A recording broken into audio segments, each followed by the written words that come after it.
Bismillahirrahmanirrahim. Assalamu alaikum and very good evening. Thank you for joining us this evening at a very short notice, both the international and the local media. The idea is to walk you through and share with you the current situation. I'm sure you must be following the developments in our region for the last few days since 22nd of April. We would be sharing, three of us. I'm joined by DG ISPR, Lieutenant General Ahmed Sharif, and my colleague, Mr. Shafqat Ali Khan, spokesperson and additional secretary for MOFA. We are, obviously, as we speak, the entire region is facing a serious threat to its peace and stability owing to the politically motivated and highly provocative environment being created by India in the wake of Pahalgam attack in the Indian illegally occupied Jammu and Kashmir. The purpose of this interaction is to brief you about these developments and to share Pakistan's concerns at the highly irresponsible and destabilizing Indian actions and statements. We look forward to answering any questions after the briefing ends. Let me start by reiterating that Pakistan condemns terrorism in all its forms and manifestations. No cause or objective can possibly justify taking lives of innocent people. This is the national policy, and this is the Islamic policy. Killing of a human being tantamount, as per Quran, killing of the entire humanity. And saving a life tantamounts to saving the entire humanity. So we believe in that.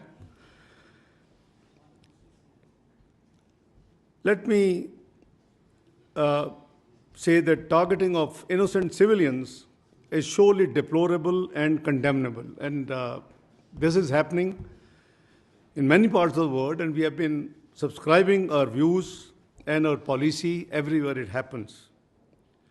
We are concerned over the loss of lives during the Pahalgam attack. We also extended our condolences. Being a victim of terrorism itself, no one can feel the pain of those impacted by this scourge like Pakistan. Ladies and gentlemen, as the member of the UN Security Council, Pakistan constructively engaged with the other members on the press statement which is issued by the UN Security Council on the Pahalgam incident in the Indian illegally occupied Jammu and Kashmir. The UN Security Council statement contains condemnation in the strongest possible terms of the incident. On the other hand, it is India that glorifies and even celebrates its assassination campaign and sponsoring of terrorism in Pakistan and other countries. No other country has sacrificed as much as Pakistan, nor suffered so much due to terrorism. More than 80,000 lives have been sacrificed. Economic losses of about over $150 billion have been incurred. And in totality, the impact, the economic and the indirect losses add up to close to $500 billion. We have been working closely with the international community to address this common threat. Since 22nd of April, Foreign Office has been actively involved and in interacting with the international community. At least a dozen foreign ministers, deputy prime ministers, and the Prime Minister, I have been in touch and have discussed and explained the situation. And I'm sure, you being from the media must be already up to date, because MOFA as a policy, after each interaction with any dignitary, we make a very brief statement as to that interaction. The countless sacrifices made by our valiant law enforcement agencies as well as common citizens have helped address the threat of terrorism and contributed towards regional and international peace and stability. In fact, Pakistan has been a victim of terrorism that is planned, orchestrated, and sponsored by India. In this backdrop, it is preposterous to even suggest any kind of association of Pakistan with this incident. The hype that is created on each and every incident in India seems to be deliberate and choreographed.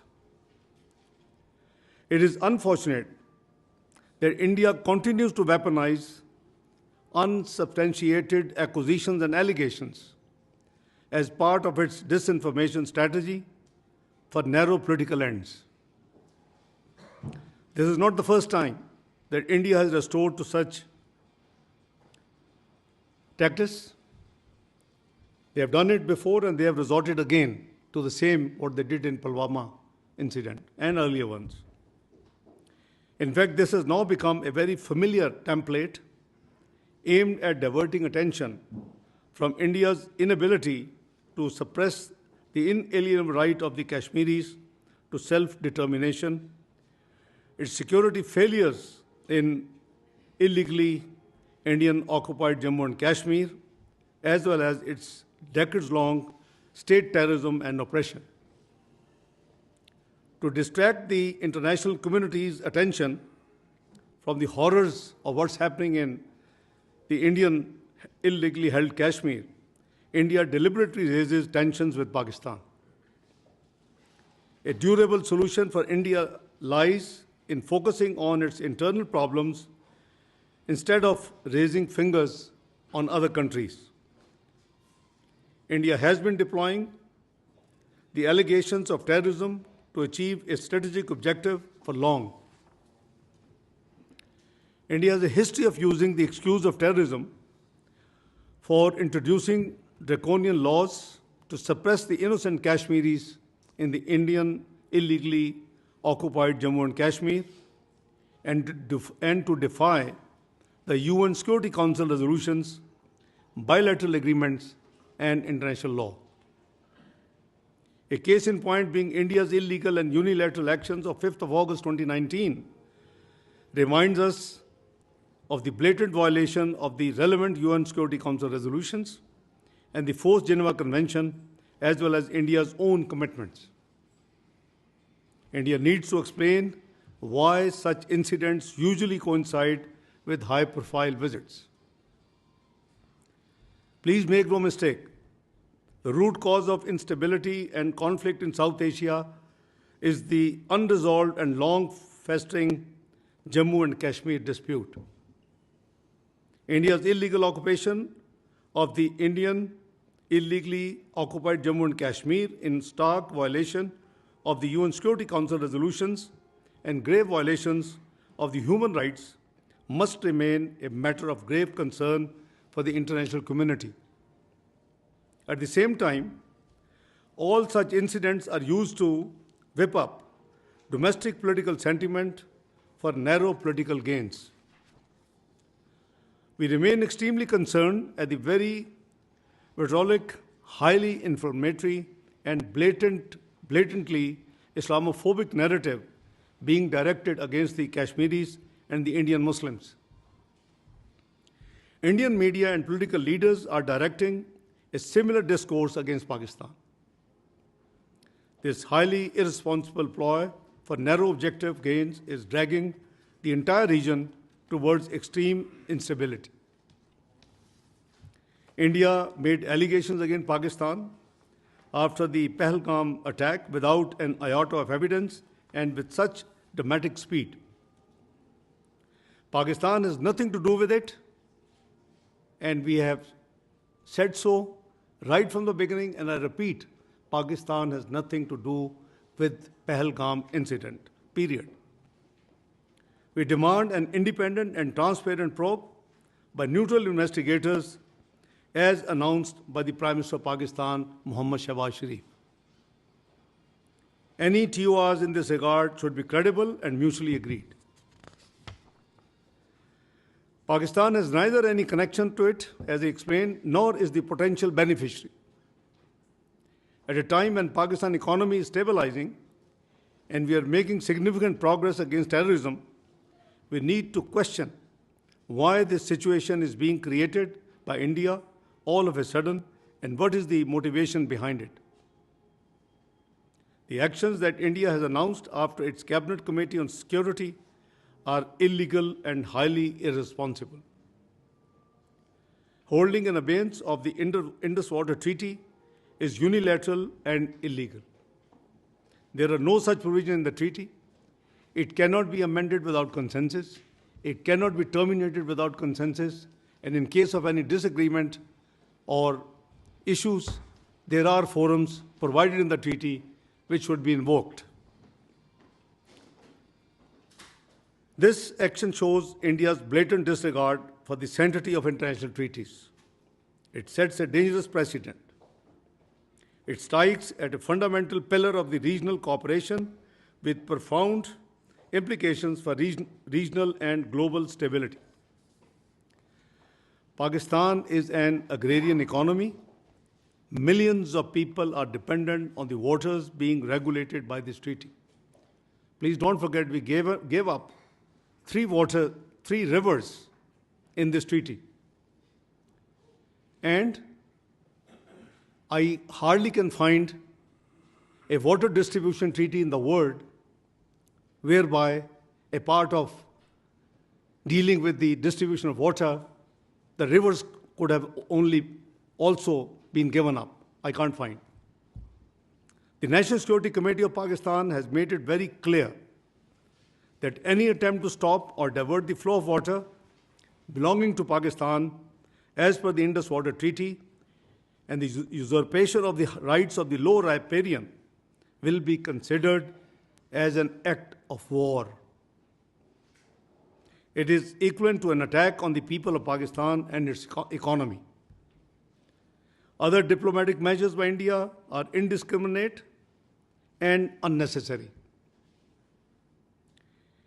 India's actions and inflammatory rhetoric in the last few days are highly irresponsible.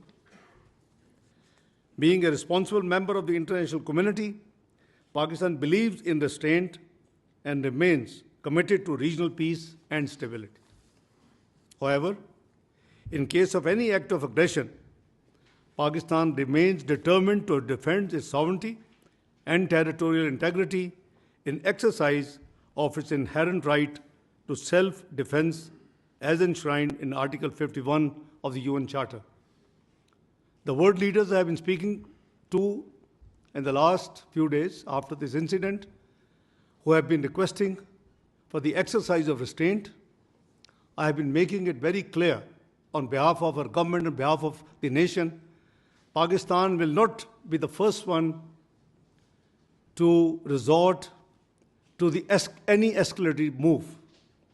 However, in case of any escalating move by the Indian side, we will respond very strongly.